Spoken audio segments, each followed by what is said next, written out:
The creation story, Turtle Island. For the Ojibwe, or Anishinaabek people, the legend is as follows. Long ago, after the Great Mystery or Gitchimanito first peopled the earth, the Anishinaabe, or the original people, strayed from their harmonious ways and began to argue and fight with one another. Brother turned against brother, and soon the Anishinaabe were killing one another over hunting grounds and other disagreements. Seeing that harmony, brotherhood, sisterhood, and respect for all living things no longer prevailed on the earth, Gajemnado decided to purify the earth, and he did this with water. The water came in the form of a great flood upon the earth, destroying the Anishinaabe people and most of all of the animals. Only Nanabojo was able to survive the flood, along with a few animals and birds who managed to swim and fly.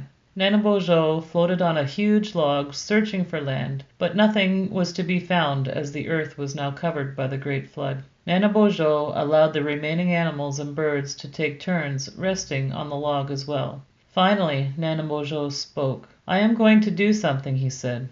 "I am going to swim to the bottom of this water and grab a handful of earth. With this small bit of earth, I believe we can create land for us to live on with the help of the four winds in Gajemnado." So Nanabojo dived into the water and was gone for a very long time. Finally he surfaced and, short of breath, told the animals that the water is too deep for him to swim to the bottom. All were silent. Finally Mong, the loon, spoke up. "I can dive under the water for a long way. That is how I catch my food.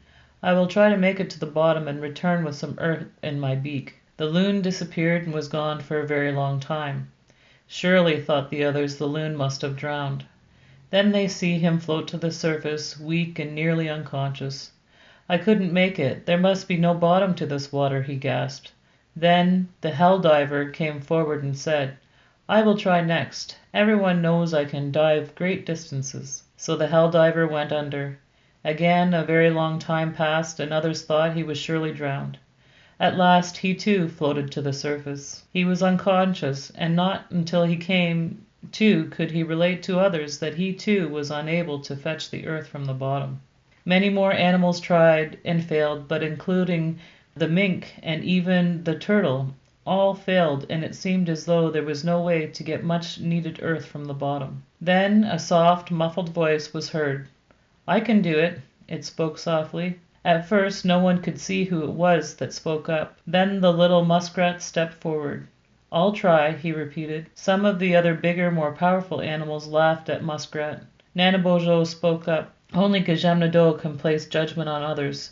If Muskrat wants to try, he should be allowed to." So Muskrat dove into the water. He was gone much longer than any of the others who tried to reach the bottom. After a while, Nanabojo and other animals were certain that Muskrat must have given his life trying to reach the bottom. Far below the water's surface, Muskrat had, in fact, reached the bottom. Very weak from lack of air, he grabbed some earth in his paw, and with all the energy he could muster, he began to swim to the surface. One of the animals spotted Muskrat as he floated to the surface. Nanabojo pulled him up onto the log. "Brothers and sisters," Nanabojo said, "Muskrat went too long without air. He is now dead."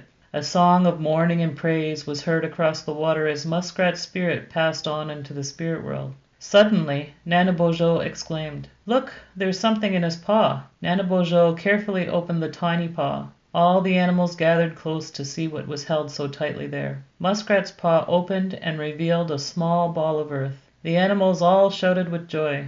Muskrat sacrificed his life so that life on earth could begin anew.